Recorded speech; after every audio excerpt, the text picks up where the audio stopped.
Olá, meus irmãos, tudo na paz? Nós vamos continuar a exposição do livro de Marcos, ainda no capítulo 2, agora no verso 23 até o verso 28. Nos diz assim a palavra do Senhor: Ora, aconteceu atravessar Jesus em dia de sábado as searas, e os discípulos, ao passarem, colhiam espigas. Advertiram os fariseus: Vê, por que fazem o que não é lícito aos sábados? Mas ele respondeu: Nunca lestes o que fez Davi, quando se viu em necessidade e teve fome, ele e os seus companheiros? Como entrou na casa de Deus no templo do sumo sacerdote Abiatar e comeu pães da propiciação, os quais não é lícito comer, senão aos sacerdotes, e deu também aos que estavam com ele? E acrescentou: O sábado foi estabelecido por causa do homem, e não o homem por causa do sábado. De sorte que o Filho do homem é Senhor também do sábado. Vamos orar.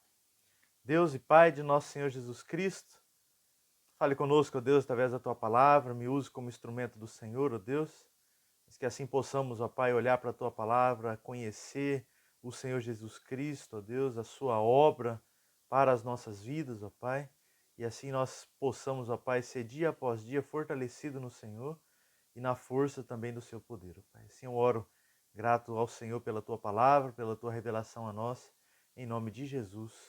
Amém, Deus. O Evangelho, ele traz para nós libertação a esses oprimidos. Jesus e os discípulos, então, estavam ali atravessando as searas de trigo no meio do sábado, e os seus discípulos, então, estavam ali comendo espigas e comendo ali, então, os seus grãos. Em dia normal, isso era permitido, está lá em Êxodo 23, 24. Enquanto o viajante não usasse, então, uma foice, podia arrancar a gosto das espigas com a mão. Mas os discípulos estavam fazendo isso em dia de sábado. No sábado, então, aqui, pelos fariseus, também isso era proibido, todo tipo de trabalho.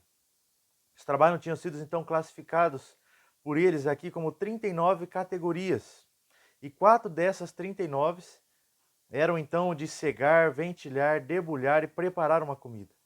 Mediante essa ação, então, dos discípulos aqui, do ponto de vista técnico, eles tinham, então, quebrado pelo menos 4 regras, então, as quais tinha sido classificada aqui e colocada pelos fariseus. Portanto, então, eles deveriam ser considerados aqui, então, como transgressores da lei. Pode isso, então, nos parecer para a gente sem importância, mas para os sabinos judeus da época, né, era um assunto ali que estava tratando de praticamente de vida ou morte, ou propriamente de um pecado mortal, né? Mas Jesus responde a esse grupo de fariseus aqui, lembrando da história de Davi, que Davi, então, quando estava fugindo para salvar a sua vida, entrou, então, no santuário ali de Nobe, né? E pediu, então, algo para comer. Então, tinha ali, então, esses pães da propiciação. A mesa estava, então, ali no tabernáculo, diante do Santo dos Santos. Então, o pão era considerado essa espécie aqui, então, dessa oferta a Deus aqui, né? E ninguém podia tocar ou comer nele, a não ser, então, o sacerdote ali, né? Mas Davi teve necessidade desse pão, e ele tomou e comeu, quebrando, então, o mandamento, né? Jesus demonstrou aqui com essa história que as próprias Escrituras apresentam um precedente, pelo menos, então, aqui, onde a necessidade humana, ela prevaleceu sobre a lei divina, né? Então, o sábado, que é aqui citado também, disse Jesus, foi feito por causa do homem, e não o homem por causa do sábado. Isso era evidente por si mesmo, então, que o homem foi criado antes que existisse e complicada, então, ou compilada ali a lei, não é, que obrigava então a guardar o sábado.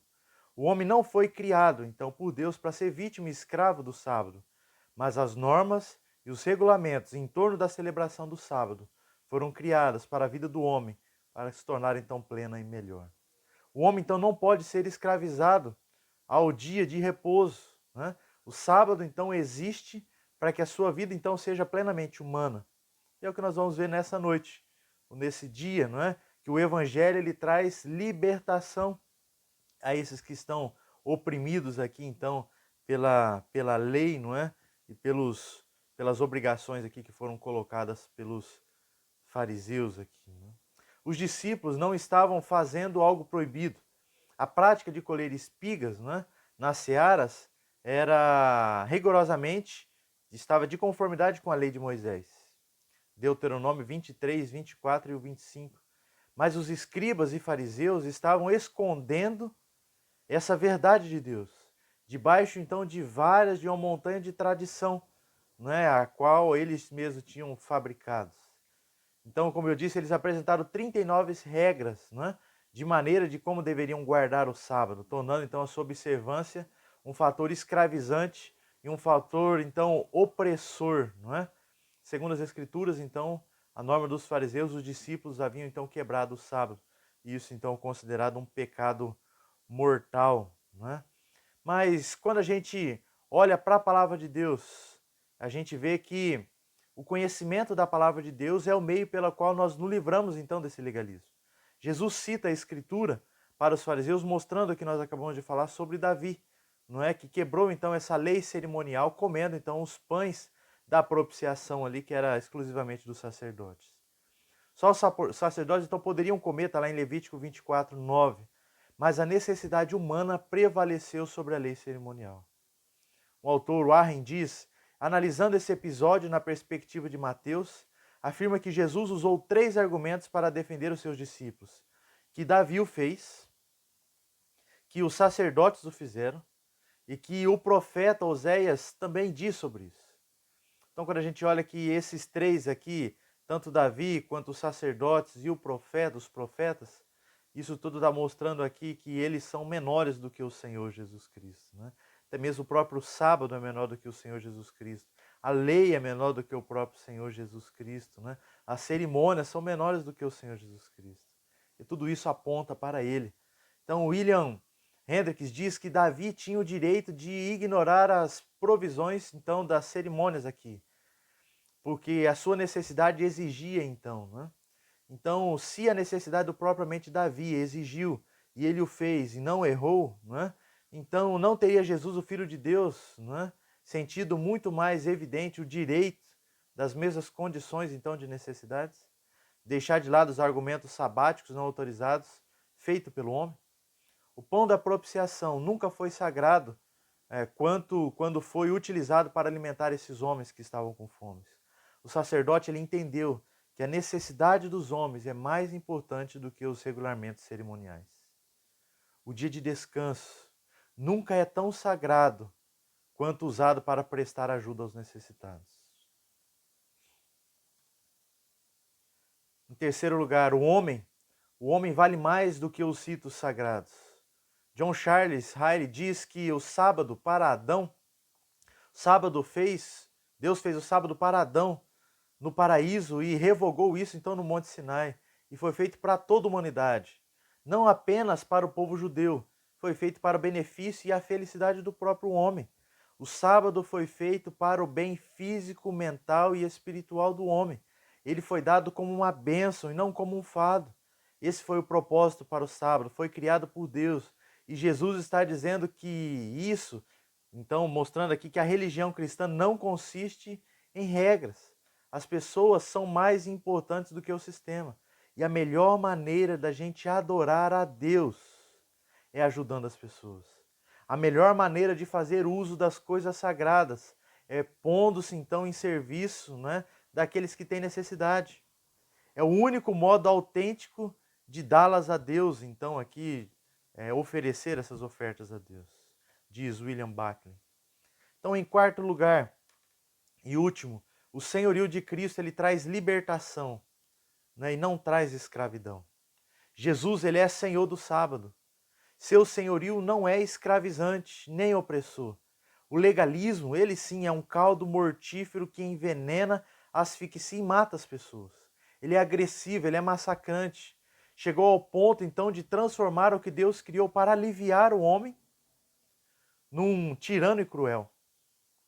Jesus então veio para estabelecer sobre nós um senhorio de amor. Agostinho diz que quanto mais servos de Cristo somos, mais livres nos vamos nos sentir. Jesus ele é maior do que o templo. Jesus ele é maior do que Jonas. Jesus ele é maior do que Salomão. E o nosso Senhor Jesus Cristo ele é maior do que propriamente o dia de sábado. porque Ele é o Senhor do sábado, Ele é o Senhor de Salomão, Ele é o Senhor de Jonas, Ele é o Senhor do templo, Ele é o Senhor das nossas vidas.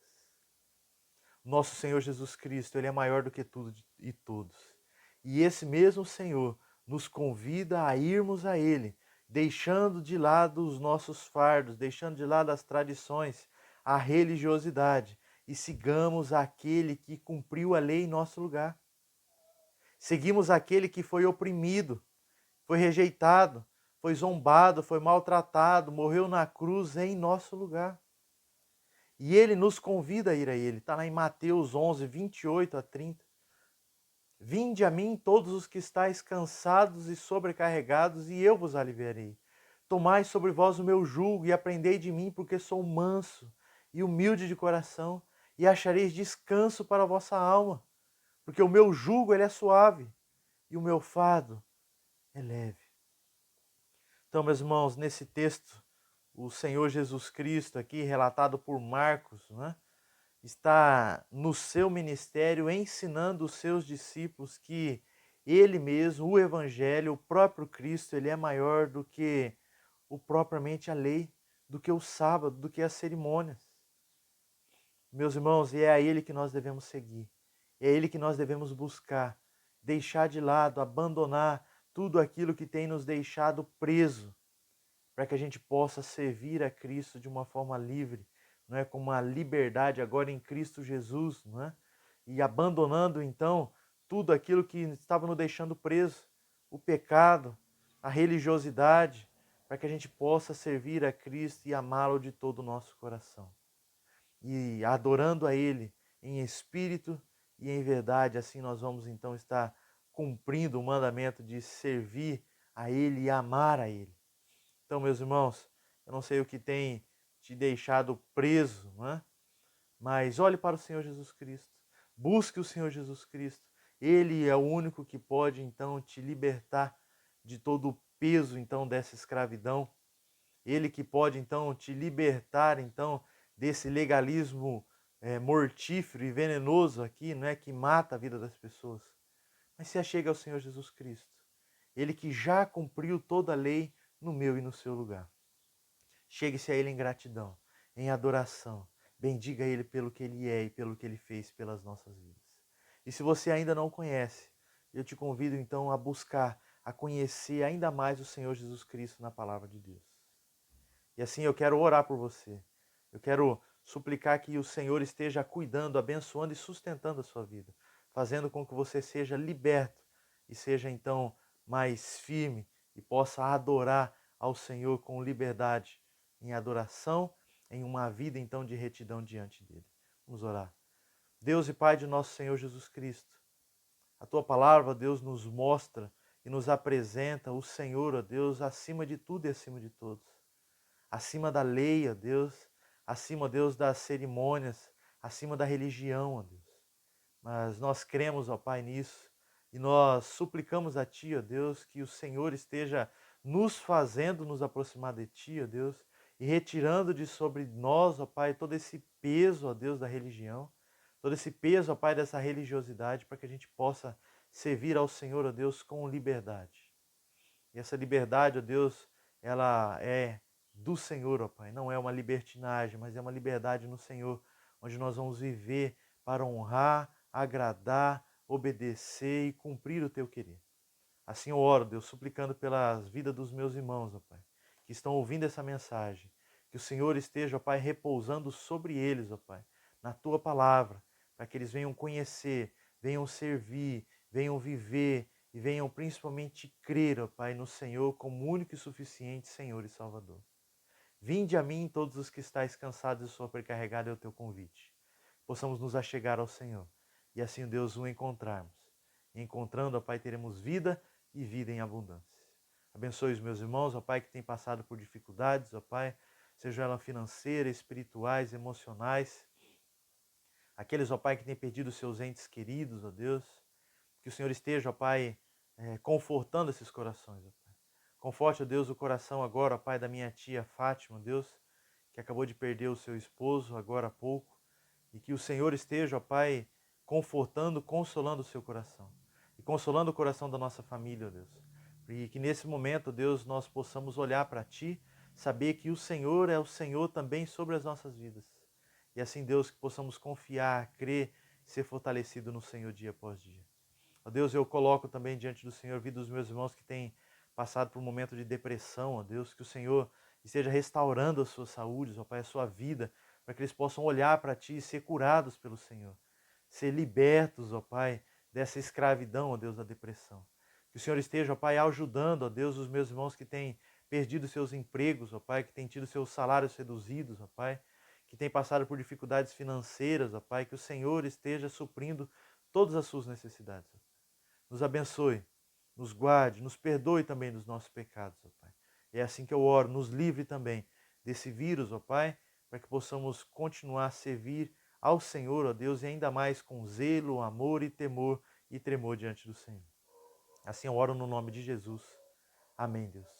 Que a graça do Senhor Jesus Cristo, que o amor de Deus, o nosso Pai, que a comunhão e a consolação do Santo Espírito do Senhor seja sobre todos nós, sobre todo o povo de Deus espalhado pela face da terra, hoje e para todos sempre. Amém. Que Deus abençoe, meus irmãos.